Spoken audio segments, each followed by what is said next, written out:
We are back here on the Lynne Hayes-Freeland Show. We're talking Detroit 67. It is the latest production by New Horizon Theater. It actually premiered Friday night. So if you're watching a Saturday, it was last night. If you're watching a Sunday, it was 2 nights ago. Whatever. You want to make sure you get to see it. Let me first ask you, Joyce, what was it about Detroit 67 that made you realize this was a good fit for New Horizon?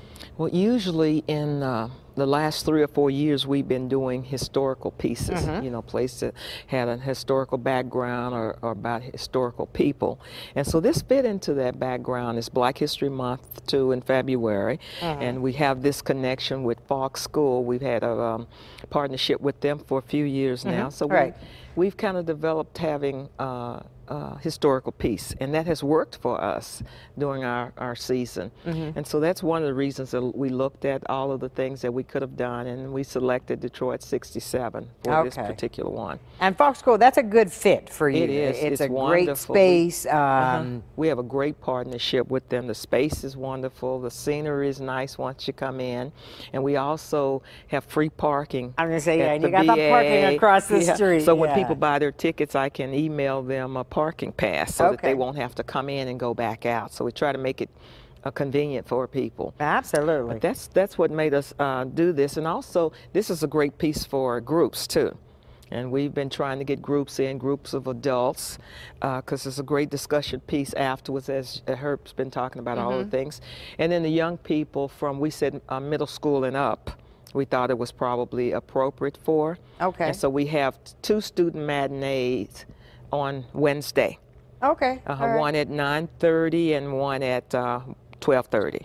And so we're hoping people will come to that and bring your groups. And yeah, when we talk about middle school students and we talk about Detroit in the 60s, a lot of that isn't covered in their Black History Month And Herb has given me a wonderful supplement for the teachers, and so I can send that to the instructors, and they can talk about this piece after they go back to their schools. All right. So we're really pushing for that to happen. Now, Herb, help me out. Last year, I'm guessing it would have been 2017, was the movie Detroit.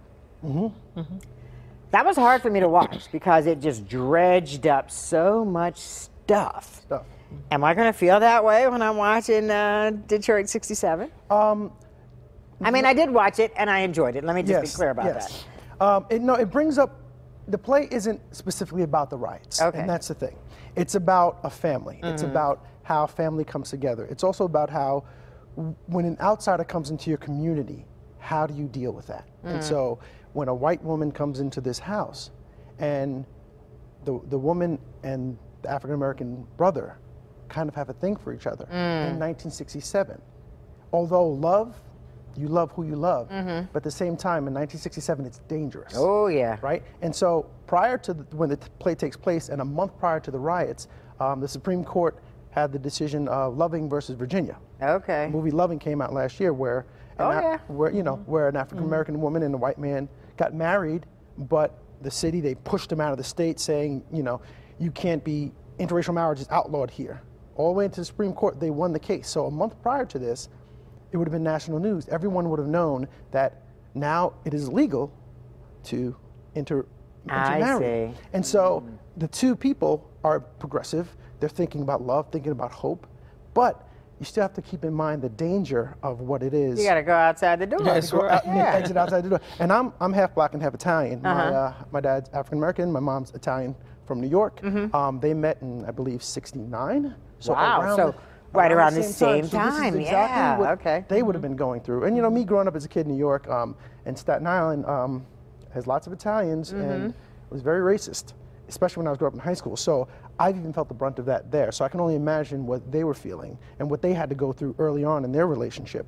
So it's about, it pulls up some of these questions. And with the current state of America today and the very divisiveness that we have, with our president, who kind of tells the line, all this hate that's coming out, he gives them permission to kind of come out. It's one of those things where we have to now, where do we go from here? We now have an opportunity to make a decision. What are we going to do? And are we going to continue to accept, do we go left or do we go right? I mean, and with the movements like Black Lives Matter, with the women's movement that's going on right now, people are now saying, we're not going to take this anymore. you know, we're not going to take this. So now we're going to step up and get rid of hate, get rid of sexual harassment. You know what I mean? We're going to finally let our voices be heard so that we can go in the right direction. Absolutely. You know? Joyce, I don't want to run out of time here, so talk me through. We've already talked about it's at Falk School. Falk School. The best way to get tickets. You can go to brownpapertickets.com and purchase online. You can purchase at the door, but we prefer that you call first. I mean, you know, you make reservations first. Right. Or they can call 412-431. That's right. We hope. Yeah. We hope to be able to turn people away at the door, but we always try to make it work. Yeah, exactly. I'm sorry. We've been showing the phone number, but go ahead. 412. Oh, you have 412-437. 431-0773, and then you can go by Dorsey's on Frankstown and purchase tickets. They have plenty of the tickets over there. And then, so it's Wednesday, Thursday, Friday, Saturday, Sunday. Is that right? Well, no, it's figured I get it wrong. That's all right. Wednesday is just the matinee for the students, but some adults in the community would like to come, but I let them know there are students there also that same day. Then we start again on Thursday. Okay.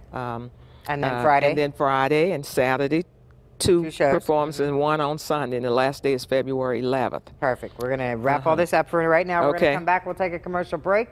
Actually, no, we're done. We're done. Thanks so much for joining us. Thank you. I'll tell you about all this at the end of the show. Don't go away. Thanks, Lynne.